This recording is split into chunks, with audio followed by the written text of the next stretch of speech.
It's beautiful, beautiful cinema. Batman Beyond the Return of the Joker is an animated movie directed by Kurt Gedda, released in the year 2000.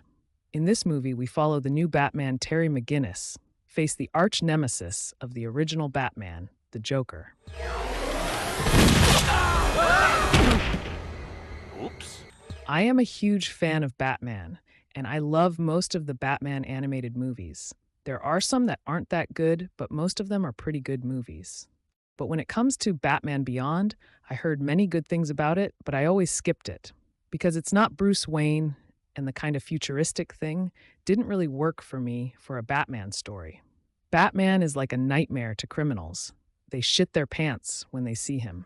And I didn't really think that Terry McGinnis was that intimidating. But now I understand why Bruce thinks he's a good Batman.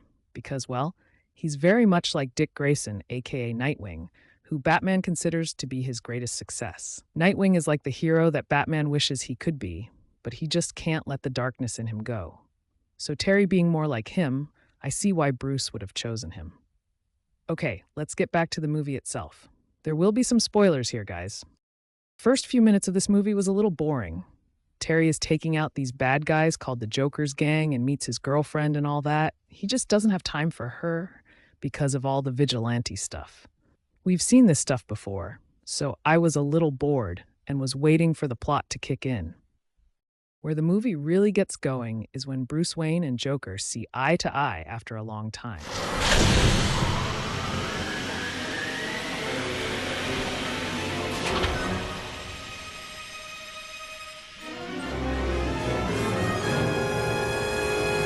Hello, Gotham.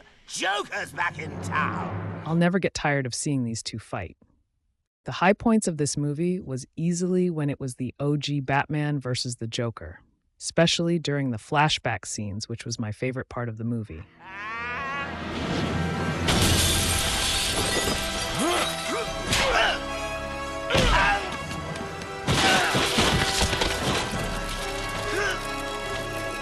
If you don't like the movie, I've got slides.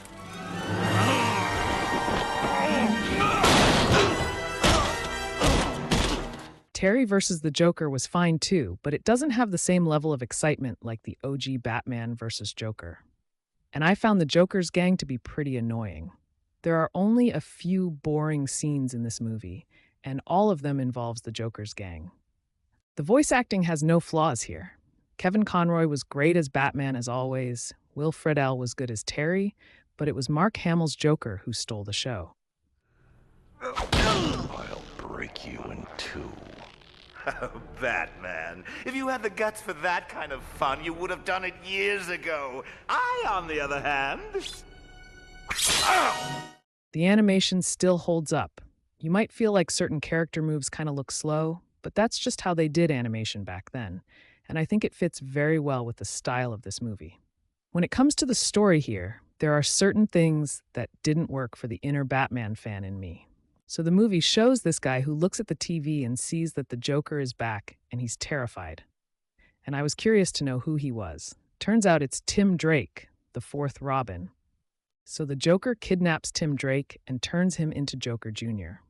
I know that this is an Elseworld story, and I like how dark and messed up it is for Joker to do that, but the Batman fan in me just can't accept the fact that this is how Tim Drake ends up. But it's an Elseworld story, so I thought, never mind. And then they reveal that Tim Drake wasn't brainwashed to be like a new Joker. He is the OG Joker. It's like the Joker puts this kind of chip in him that allows the mind of the original Joker to take control of him. I don't mind this concept, but I want a clear explanation on how his whole appearance changes when he transforms. Oh, I never get tired of that. And I didn't really care about Joker's whole satellite laser beam plan. I get that things like this happens in a comic book universe and it's a futuristic Gotham, but this movie was going so good and so grounded and dark, and I was invested in the story until the whole chip and satellite beam thing, it's like it completely loses its seriousness. It works for the universe that this movie is set in. So I am interested in watching more of Batman Beyond. But when I look at it as an overall movie, it's kind of like it gets silly.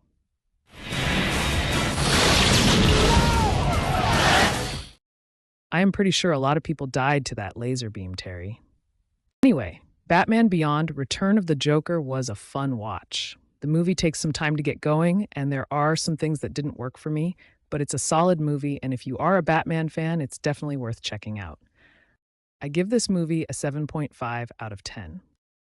Thank you guys for clicking on this video. Like and subscribe to my channel if you've liked what you've seen. It means a lot to me. See ya.